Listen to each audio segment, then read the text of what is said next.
Right. Yeah.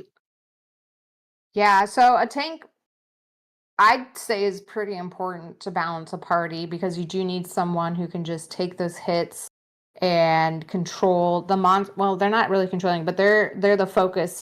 You want them to be the focus of taking the damage, so the rest of you, especially the squishies, can be just dealing damage from afar. There's also what they're calling a striker. I don't know if I really would call it a striker, but like the damage doers essentially. And that again, I think kind of lends itself to the melee viewpoint, not necessarily Yeah. the casting viewpoint of these are the folks that are just going in with their weapons and just slashing away and taking down the hit points of the baddies, which I don't know, it seems like pretty much all the same ones we just said. Because if you're doing damage melee, you're usually close range. Yeah. Skylar with her great axe and all of the damage that she does on round after round after round. I am jealous Yep. playing a paladin. Yeah. Yep. I've And I can smite. I enjoy when I see a breakdown into like in learning kind of about D&D. I've seen striker used, but I've also seen the breakdown into striker and primary striker, secondary striker. So I feel like a lot of times like what they mean by just like striker ends up being primary striker with a weapon or who's going to be right up there and doing the damage in the face, whereas casters may be secondary strikers where they maybe can't do like the bulk of the damage, but they're really close to still doing a lot of damage, depending. I've seen that used a lot to define strikers. That makes sense. I, Go ahead. and one thing I was going to say is some subclasses of different classes will be more martial based.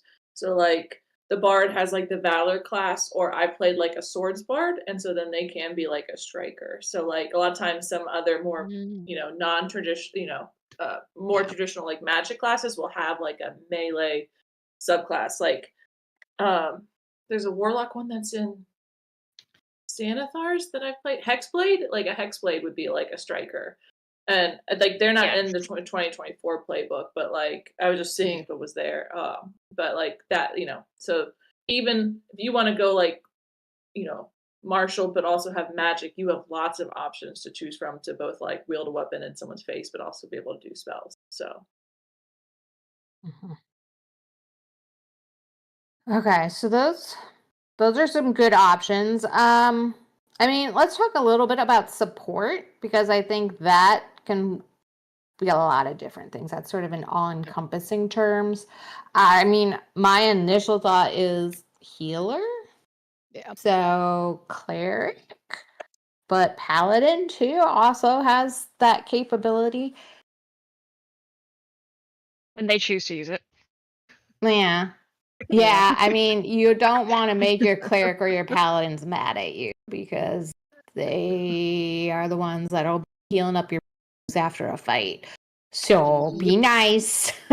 Be nice. Although there are other classes that have healing spells, and it doesn't necessarily have to be like a huge amount of different healing. Or just load up options. on potions and hope your DM lets you throw them at each other and hope that the impact They damage actually work. is less than the amount that gets in the character's orifice to make it happen. Hey, I'm just saying that's axolotls fair. drink through their skin, so it would be great for Pebble. So And I think only Pebble, but you know. Just uncork and splash. it's like Molotov.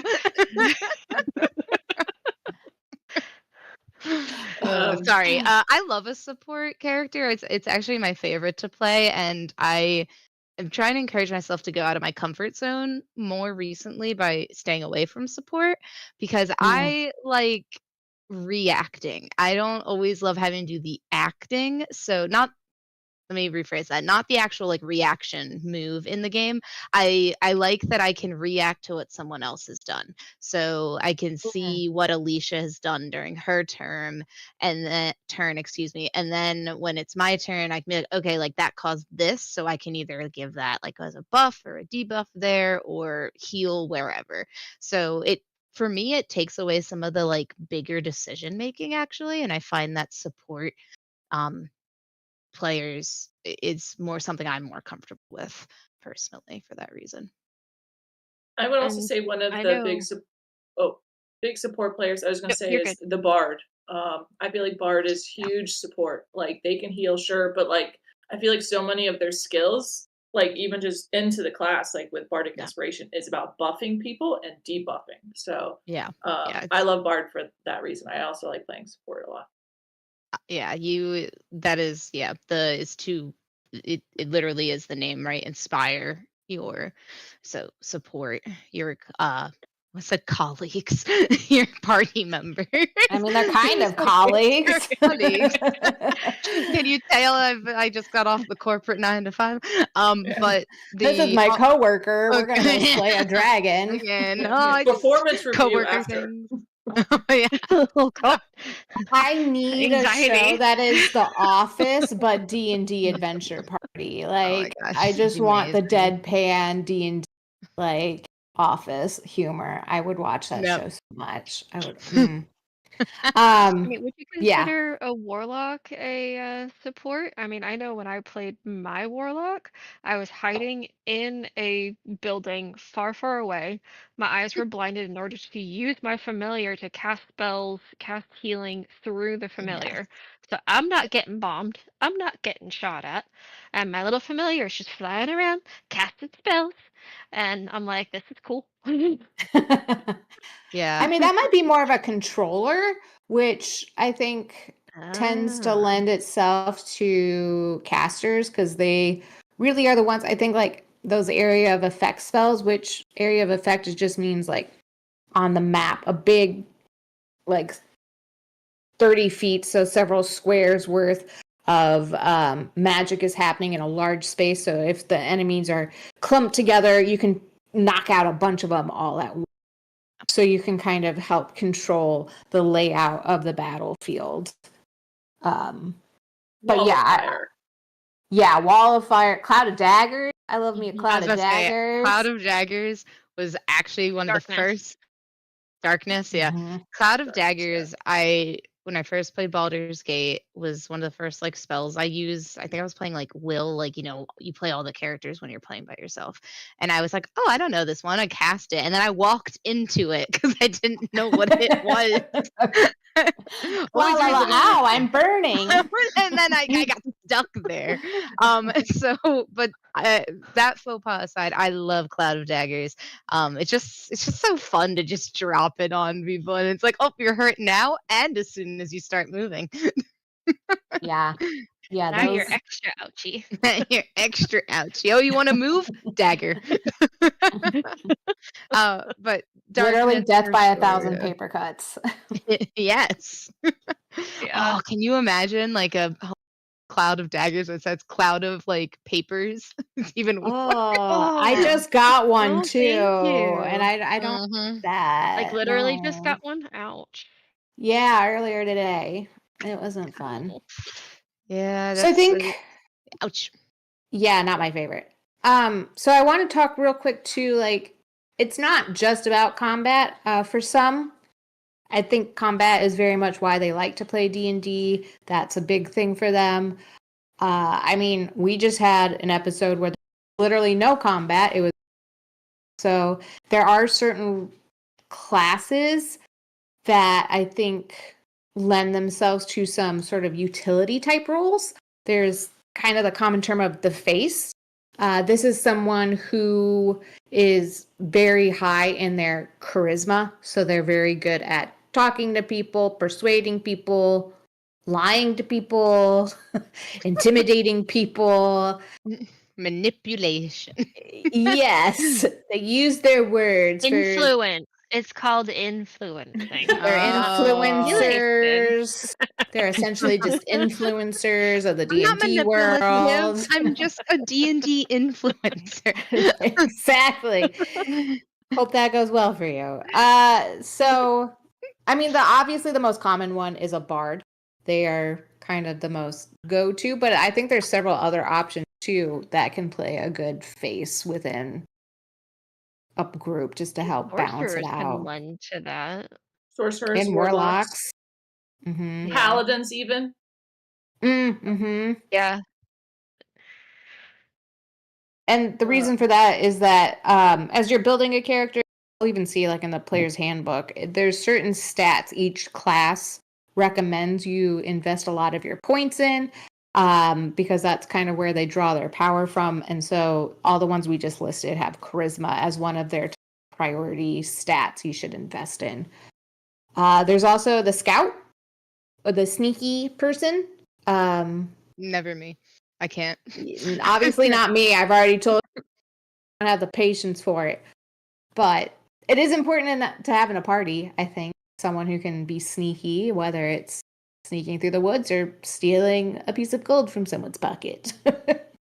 Well, and rogues are the only ones now that know thieves can't. Oh, that's It's right. not a language anymore. It's not an optional Ah. language. So if you don't have a rogue, good luck with thieves can't, because it ain't happening. You guys can't see in the dark and you don't have a rogue. Good to know. No, Good to no. Why would you know. tell I'm him not that? trying to give you ideas, Molly. Dang it.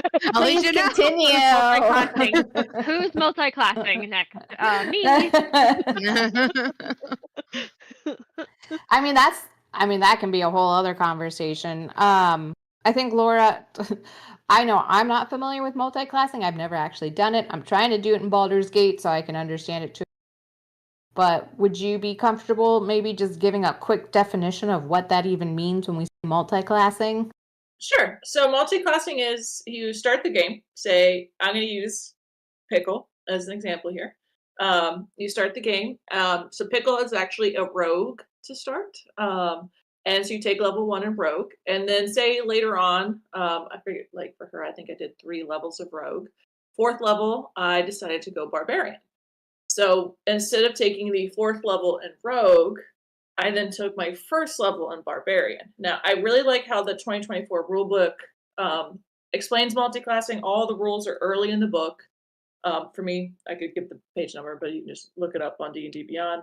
And then under each class, it talks about like if you're making this as a 1st level character or as a multi-class character. Because when you multi-class, so like when I took my 1st level in barbarian at total character level 4, you don't get all the same things that you would normally get when you were, um, you know, if I would have started off as a barbarian. So like, let me just pull it up so I can get an example here. Uh, so like, if I were to start level 1 as a barbarian, I would have gotten certain skills, like choosing between athletics or intimidation or animal handling. As a multi-classing barbarian, I didn't get to choose those. Like that wasn't an option. So there are limits. You don't just get like everything from this class and everything from that class. It is when you're the 2nd or 3rd or 4th class you take, that it is a limited like collection of starting abilities that you get. Now, all of the actual class features that you get, like at level 1, level 2, level 3, all those are the same. You just may not get like some of those initial starting things. One other important note to make, and this is dependent on your DM, there are requirements to multi-class. Um, so I'm trying to remember. So like when Pickle multi-class in Barbarian, she had to have, I think, a Dex and a Strength score that was above 13. So you need to have the core ability for that class and for your original class to be like above a 13. So like, and this was something that kind of held people up because they would plan to multi-class and there's no restrictions for your first class, but actually to multi-class in the other one, you have to be good at both like dexterity for the rogue had to be a 13 for her, and strength had to be a 13 for her to go into barbarian. So there are like prerequisites to multi-class, and it's not just for the one you're going into, it's also for your existing one to kind of show that like you are this multi-classed you know, master of both of these skills. Now, if you're a spell user, there are a lot of uh, complicated ways to figure out how many spell slots you are. So, like, if you take levels in Bard and Cleric, there's a lot of math there. However, that's where D&D Beyond is great. It's going to do all that calculation for you in terms of how many spell slots you have. It should tell you how many you can prepare from the Bard list and prepare from the Cleric list. And then that way, if you like multi-class in Bard, but also like Fighter, Eldritch Knight, like that's some wonky math there you're gonna have to do, but D&D Beyond will do it all for you. If not, it is in the book, like in that multi-class section about how to calculate how many spell slots you have and how you can use them. And then I think one other question I had seen was in terms of hit die. So like Pickle, I think is level 9 now. So she's got 6 levels barbarian and just the 3 original and rogue. And so she has 6 d12 hit dice and 3 d8 hit dice. And so if I'm going to do a short rest, I kind of just choose which, do I want to roll the d12s? Do I want to roll the d8s? And then you just kind of have to keep track of them separately. And I think that's kind of it. So one thing I like to do with multi-classing is just to make sure your abilities kind of jive. Like some classes mesh really well together and some don't necessarily mesh well together. So I picked Barbarian Rogue. I don't think is super common. So, but what was handy with the Rogue was that Rogue is finesse based, so you can actually use Strength or Dex for a lot of those attacks. So she is a strength based rogue. So when she attacks for like sneak attack and stuff, she's using her strength modifier because at least that's how I could do it in the 2014 rules. This is an older campaign, so those are the rules we're still using. I have no idea if that's still possible in the 2024.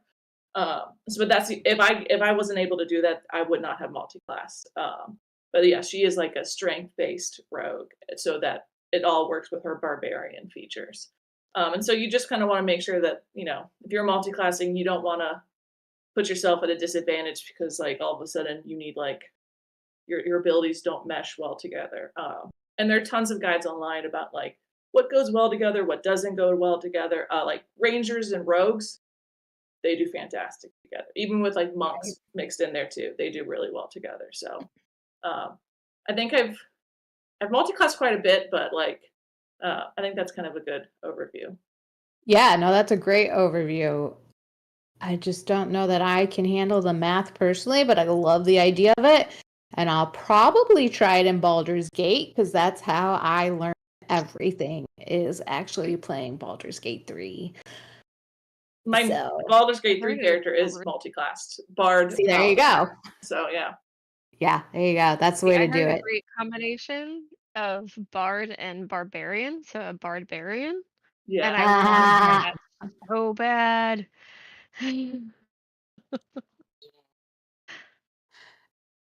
So Brian just mentioned multi-classing is fun to do, especially as a story arc change. And I love the idea of that too. Of like, building a story around why all of a sudden you're kind of going a different route with who you classes really define a lot of the character.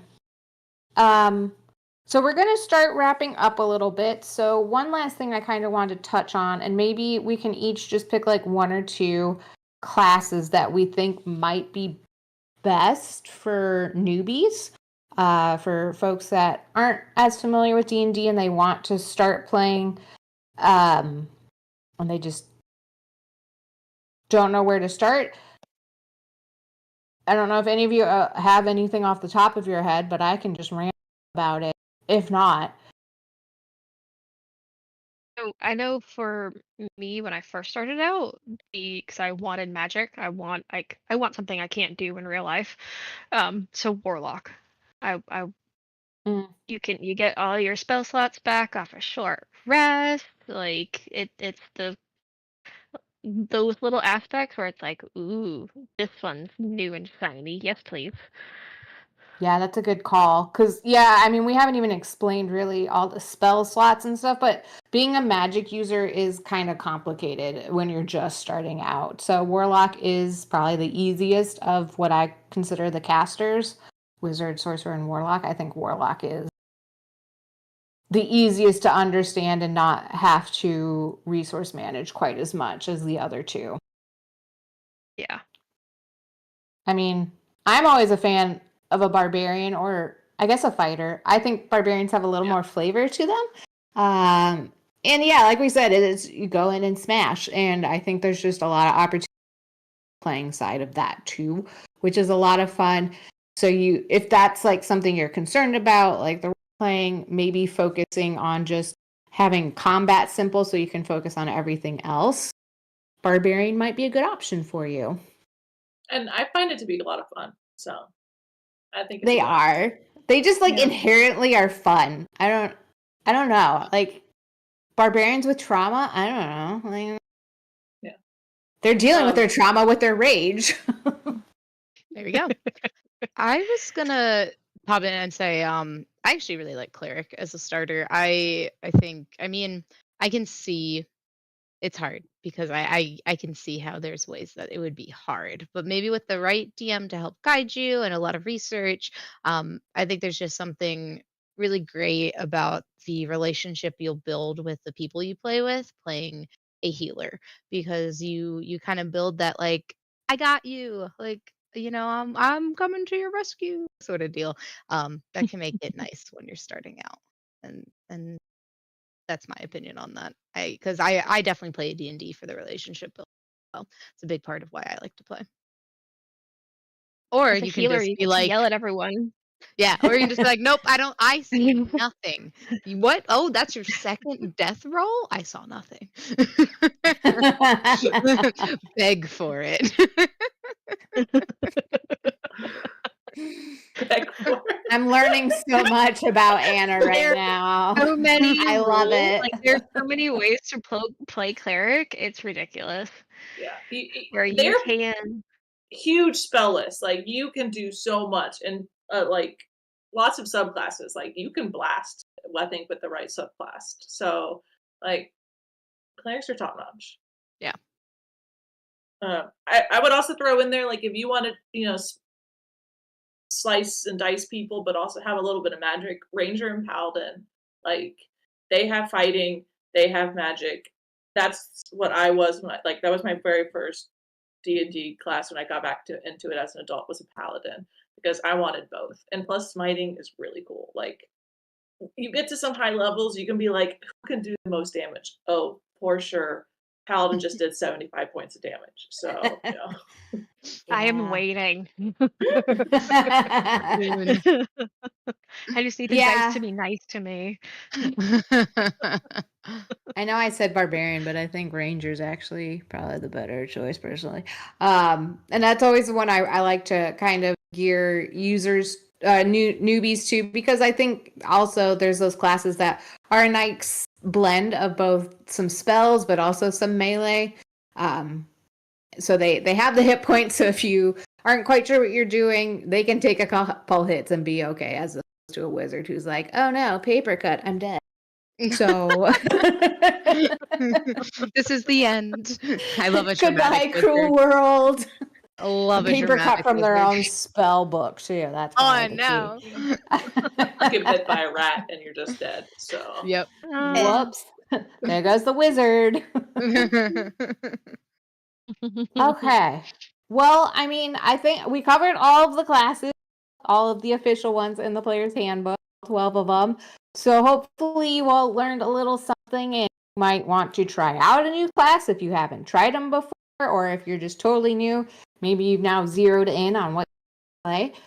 We would love to hear which ones you've picked out. So the Discord link is in the chat. So please come join us. We're also going to be continuing the bracket fight between the classes in the Discord. So get ready to vote, folks. Next week, we are back to our actual play live stream schedules. Our adventurers had just entered Candlelight Keep, which is a magnificent library known across the worlds. And then they all started mysteriously humming the same tune. I'm sure that's not ominous at all. So tune in next Tuesday at 7 p.m. Eastern to find out what happens. If you have any more questions, join our Discord community. I want to give a big thank you to, again, I'm not sure where I am on the screen, my friends. It looks like I'm in the top corner. My friends for joining me tonight. And another big thank you to John, our executive producer, working behind the scenes and making this all possible. And a big thank you to for joining. We love having the conversation in the chat was wonderful. Had a lot of fun. So thank you all for contributing, and we will see you next week. Bye. Oh yeah, the awkward wave time.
But We're gonna at getting busy, weekends. but let's see. Yeah, or a Friday. We Weekends. could do. Okay. Yeah, or a Friday. Molly, you leave the 22nd. I'm out to the 26th, but I'm back that See- following weekend. Labor Day weekend, I'm free all week. Oh no, Laura's out. Yeah. And I can't do this weekend. I'm out of town unless it was Okay. virtual. I can only do it virtually. It just No. yeah. Yeah, I want us to get together in person. Can we do like a random weeknight, or is weeknights out? Like, what are we? Depending on the weeknight. I'd be willing to do a Friday Okay. I if that works. do Friday really anytime soon. I can do the 5th, be the earliest. Yeah, that's fine. I'm still gone. I'm looking at pretty sure she's September. gone. I'm not anticipating Okay. managing August. Okay, so September, I don't get back until like the 7th. Okay. And I leave And then the 10th. Anna! I'm sorry. Going to Italy, you jerk. No, I'm gonna make it so it's now because I was just doing the Tuesdays before, so I'm gonna fix it so it's now the. There we go. Okay, well. So October? October? It's I'm looking at it because it's like Molly leaves, Laura leaves, I leave, Alicia leaves. It's literally all back to back. I know, I see. I know. I just adjusted mine to be like the whole time I'm gone. I was gonna say I could do the what is it, the 8th in between when Laura gets back, 7th, 8th. Do one of those days. No. But you need to prepare for your trip. It's a big trip. I mean, I'll be okay. I mean, I can meet up though a couple hours. That's fine. I just would ask not the 9th, but I leave on the 10th. In the morning.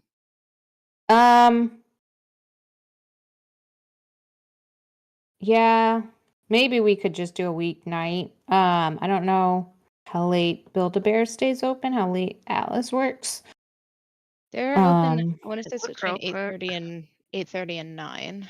So I've been Okay. Would a weeknight work for folks if we found like a central location for us all? I mean, Depends I'm on the kind of weeknight. centralized. Y'all Wait, are what? welcome to come to my place. As long as Okay. y'all are okay with cats. Mondays are the most open for me. I don't know. Mondays- Depending on the Monday, same. I just have like different things that mean randomly. Thursdays, no. Occasionally. Maybe Fridays, maybe Wednesdays. And start But- putting in. So But Mondays for me are definitely the most open. Owlbear closes at 8 Monday through Thursday. Closes at 9 Friday and Saturday, and then closes at 6 on Sunday. Okay. So looking at September, is there a Monday or Friday that works for people? Would have to be either I feel like the 5th. I don't know why I feel like I have something the 5th, maybe not. The 5th or the 8th for me. And looking at our calendar, Laura's still out. We're still out on the 5th. I could be there on the 8th. I'm going to be sleepy. But That's right. You come back the day before. I go back.